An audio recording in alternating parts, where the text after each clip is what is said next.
ආයුබෝවන් හැමෝටම කොහොමද ට්‍රැක්ලන්තේ පුරවැසියෝ සතුටෙන්ද ඉන්නේ. ඉතින් ට්‍රැක්ලන්තේ මේ දවස්වල වැඩිපුරම කතාබහට ලක් වෙලා තියෙන මාතෘකාවක් ගැන තමයි මම මේ කතා කරන්න හදන්නේ. මම මේ කියන්න යන දේ අහලා කාට හරි මං ගැන තරහක් ඇති වෙනවා නම් Google එකේ සර්ච් කරාට කමක් නැහැ වහල්භාවය කියන්නේ මොකක්ද කියලා.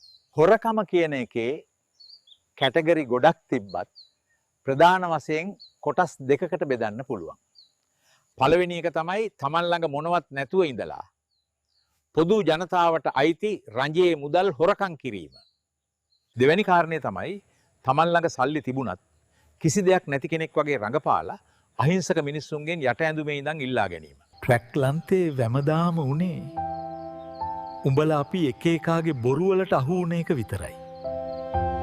ඒ වගේම ට්‍රැක්ලන්තේ නිර්ධන පන්තියේ සිග්ජාතිකයෝ හිතුවා හද්දා ඩොටේ කුසට සාගිනි හදට සෝගිනි ඉන්නට වැරහැලි කැබලි එල්ලා ගත්ත පොරක් ආවොත් කැඩේ හරි කියලා. බලන් යද්දී හිල් තියෙන ලංකට් ඇඳපු පොරවල්ගේ account වල 0.67 ගණන් වලින් පිරලා තියෙන්නේ. මේවා ගැන කියලා වැඩක් නැහැ. ඒත් ඉතින් කියන්න ඕනම හින්දා කිව්වේ. නැත්තම් ඉතින් ඔව් ඉතින් ඕනේ නැහැ ඉතින්. උන්ට හපම් මුන්ට හපම් උන්. ට්‍රැක්ලන්තේ නිර්ධන පන්තිය උන්ට කියන්න තියෙන්නේ ඉඳලා හිටලා හරි බත් ටිකක් එහෙම කාපල්ලා.